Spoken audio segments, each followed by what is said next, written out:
Hello दोस्तों, स्वागत है आपका हमारे YouTube channel school time yes you can do में। Board result, entries, subject result, school result, Shala Darpan पर विद्यालयवार और विषय अध्यापकवार बोर्ड परीक्षा परिणाम एंट्रीज इस प्रकार करें। जी हाँ दोस्तों, शाला दर्पण पर ये नया मॉड्यूल शुरू किया गया है जिसमें स्कूल रिजल्ट भी हमें फीड करना है और सब्जेक्ट रिजल्ट भी हमें फीड शाला दर्पण पर करना है। तो किस तरीके से ये फीडिंग हम करेंगे, इसी के लिए ये वीडियो बनाया गया है। तो चलते हैं हम शाला दर्पण पर।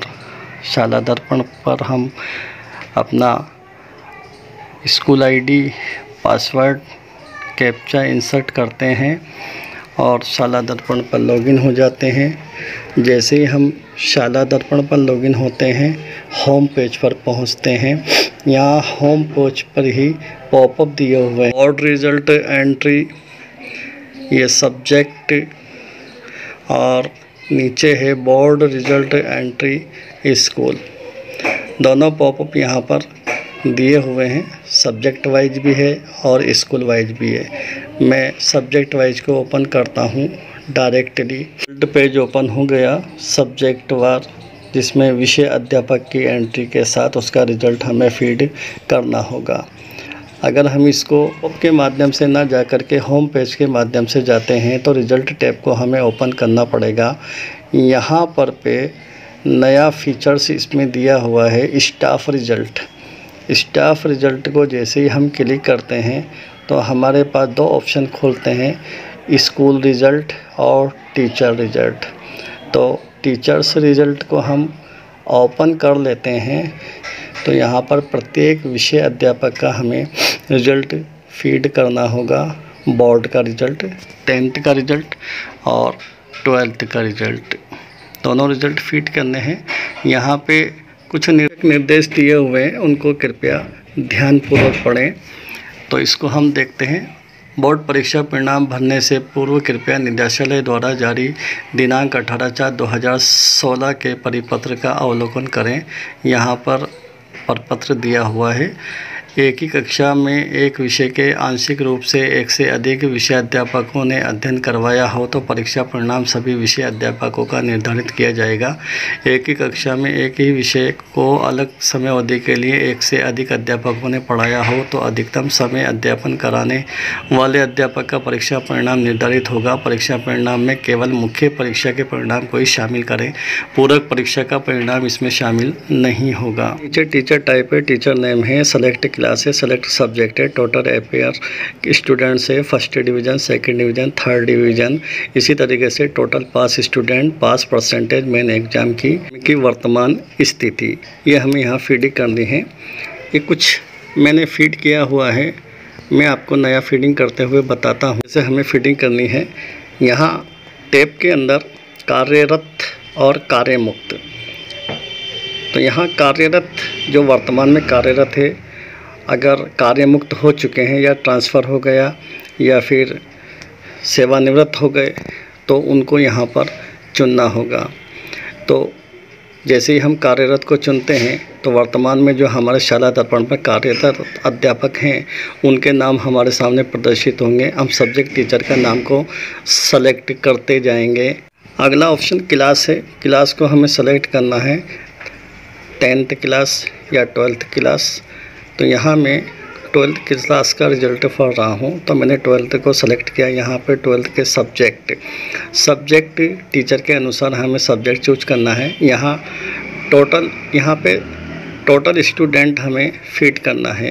क्लास के अंदर कितने टोटल स्टूडेंट थे जो परीक्षा क्लियर हुए थे, परीक्षा में जो बैठे थे, तो यहाँ उन स्टूडेंट की संख्या के साथ अब यहाँ फर्स्ट डिवीज़न और उसके बाद सेकंड डिवीज़न और थर्ड डिवीज़न, ये टोटल ऑटोमेटिक होता चला जाएगा। फर्स्ट डिवीज़न के बाद सेकंड डिवीज़न, थर्ड डिवीज़न, तीनों को हमें एंट्री करनी है। उसके बाद टोटल टोटल हो गया और परसेंटेज भी ऑटो हो गई। यहाँ ध्यान देने वाली बात है, जो वर्तमान में कार्यरत है उनका यहाँ ऑप्शन लॉक रहेगा और ऐड पर हमें क्लिक कर देना है। जैसे ही हम ऐड पर क्लिक करेंगे, डाटा सेव्ड सक्सेसफुली का मैसेज हमारे सामने प्रदर्शित हो जाएगा। इसी तरह से 1 बाय 1 करके प्रत्येक विषय अध्यापक का रिज़ल्ट को हमें यहाँ पर फीड करना होगा। जैसे मैं क्लास 10th का भी बता देता हूँ। कार्यरत अध्यापक हमें चूज करना है टेबल में से जो वर्तमान में कार्यरत है। उसी के बाद क्लास 10 हम सेलेक्ट करें और सब्जेक्ट, पढ़ाया जाने वाला सब्जेक्ट चूज करें और उसके बाद अपीयर स्टूडेंट्स, परीक्षा में जो बैठे हैं उनकी संख्या लिखना है, फर्स्ट श्रेणी में, सेकंड में और थर्ड। तीनों रिज़ल्ट को यहाँ फिट करना है। जैसे हम तीनों रिज़ल्ट को फिट कर देंगे, टोटल ऑटोमेटिक पास स्टूडेंट्स की संख्या प्रदर्शित कर देगा और इसी तरीके से परसेंटेज भी ये हमें बता देगा ऑटो। यहाँ ये ऑप्शन लॉक है, वो इसलिए क्योंकि ये कार्यमुक्त के लिए ही ऑप्शन खुलेगा। तो अब जैसे मान लीजिए कार्यमुक्त अध्यापक का रिज़ल्ट हमें फीड करना है, तो यहाँ कार्यमुक्त अध्यापकों की लिस्ट खुलेगी जो पहले हमारे यहाँ कार्यरत थे और अब कार्यमुक्त हो चुके हैं किसी भी कारण से। तो उनका किसी भी एक का नाम सेलेक्ट हम करके, उदाहरण के तौर पर मैं बता रहा हूँ, तो यहाँ सब्जेक्ट वही रहने देता हूँ। अब ये टैब खुलती है, सेवारत है, कार्यमुक्त है, किस कारण कार्यमुक्त है, सेवानिवृत्त हो गए या अन्य विभाग में चले गए, तो ये किसी भी एक ऑप्शन को चुन सकते हैं। और उसके बाद ऐड पर जैसे ही क्लिक करेंगे तो ये डाटा सक्सेसफुली सेव्ड का मैसेज हमें प्रदर्शित होगा।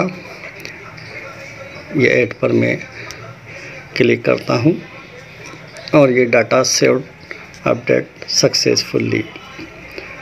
इस तरीके से ये रिज़ल्ट की एंट्रीज़ हमें सब्जेक्ट वाइज, प्रत्येक सब्जेक्ट की, प्रत्येक बोर्ड क्लास की हमें करनी है। यहाँ एडिट और डिलीट दोनों का ऑप्शन है।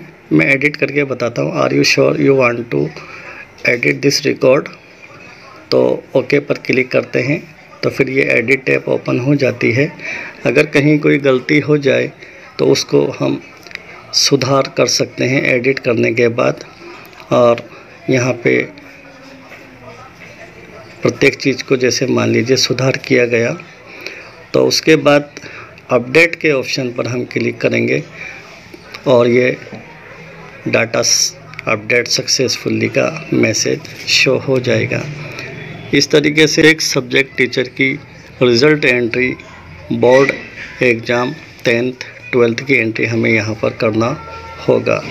तो ये इसके बाद स्कूल की एंट्री कैसे करना है, स्कूल रिज़ल्ट टैब को हम ओपन करते हैं। स्कूल रिज़ल्ट को जैसे हम ओपन करते हैं वही आवश्यक निर्देश हैं। इसके बाद HM प्रिंसिपल टाइप है, name of HM principal, select class, total appear students, first second third, total pass student, pass percentage, main exam, और आगे है सबमिट का ऑप्शन, ऐड का ऑप्शन है।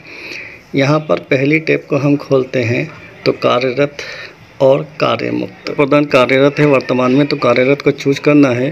अगर कार्यमुक्त हो गए हैं, किसी कारणवश ट्रांसफ़र हो गया या सेवानिवृत्त हो गए, तो कार्यमुक्त में से हमें उनको चूज करना है। जैसे मैं कार्यमुक्त में से संस्था प्रदान को चूज कर रहा हूँ, उसी तरीके से 10th का रिज़ल्ट और 12th का रिज़ल्ट क्लास को हमें चुनना है। क्लास को हमने चुना और टोटल अपीयर स्टूडेंट जितने परीक्षा में प्रविष्ट हुए उन बच्चों को हमने चुना। यहाँ इसको आगे पीछे किया जा सकता है, आगे बढ़ जाएगा, पीछे चली जाएगी, ये संख्या हो सकती है। यहाँ फर्स्ट डिवीज़न कितने बच्चे हुए पास, सेकंड डिवीज़न कितने बच्चे हुए पास, इसी तरीके से थर्ड डिवीज़न कितने बच्चे पास हुए, इनकी संख्या को यहाँ पर टाइप करने के बाद ये टोटल ऑटो फीड हो जाएगा और परसेंटेज भी ऑटो फीड हो जाएगी। यहाँ पर ऐड का ऑप्शन इसलिए नहीं है क्योंकि मैं पहले ही ये रिज़ल्ट फीड कर चुका हूँ। 10th और 12th का रिज़ल्ट मैंने फीड कर लिया है, इसलिए यहाँ पर ऐड का ऑप्शन नहीं बता रहा है।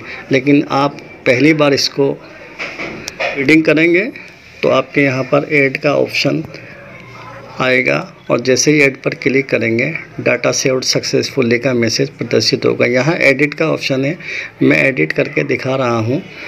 तो जैसे ही ये एडिट को हम क्लिक करेंगे यहाँ पर टोटली एडिट हो जाएगी और आप इसको सुधार करके अपडेट के ऑप्शन पर आप क्लिक करेंगे तो फिर ये आपकी सूचना दोबारा से अपडेट हो जाएगी। अपडेट पर मैं क्लिक करता हूँ, डाटा सेव्ड और अपडेट सक्सेसफुली का शो हो गया।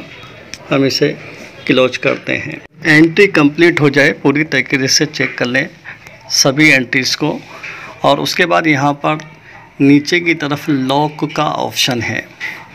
ये लॉक का ऑप्शन है और इसको क्लिक करने से पहले हम अच्छी तरीके से संतुष्ट हो जाएं कि हमने सारी प्रविष्टियाँ बिल्कुल सही की है। उसी के बाद इसको लॉक करें और टीचर रिज़ल्ट को भी इसी तरीके से हम लॉक करेंगे। यहाँ पर नीचे की तरफ लॉक का ऑप्शन है, इसमें भी इसी तरीके से संतुष्ट होने के बाद ही लॉक के ऑप्शन पर क्लिक करें। जैसे मैं यहाँ लॉक के ऑप्शन को क्लिक करके बताता हूँ तो यहाँ पर मैसेज है, are you want to sure lock to result. इस तरीके से ओके पर क्लिक कर देंगे, रिजल्ट लॉक हो जाएगा। उम्मीद है दोस्तों वीडियो पसंद आया होगा। पसंद आया हो तो लाइक कीजिए, अपने साथियों को शेयर भी कीजिए और हमारे चैनल को अभी तक सब्सक्राइब नहीं किए हों तो सब्सक्राइब कीजिए, बेल आइकन को दबा दीजिए ताकि हर नोटिफिकेशन आप तक पहुंच सके। धन्यवाद।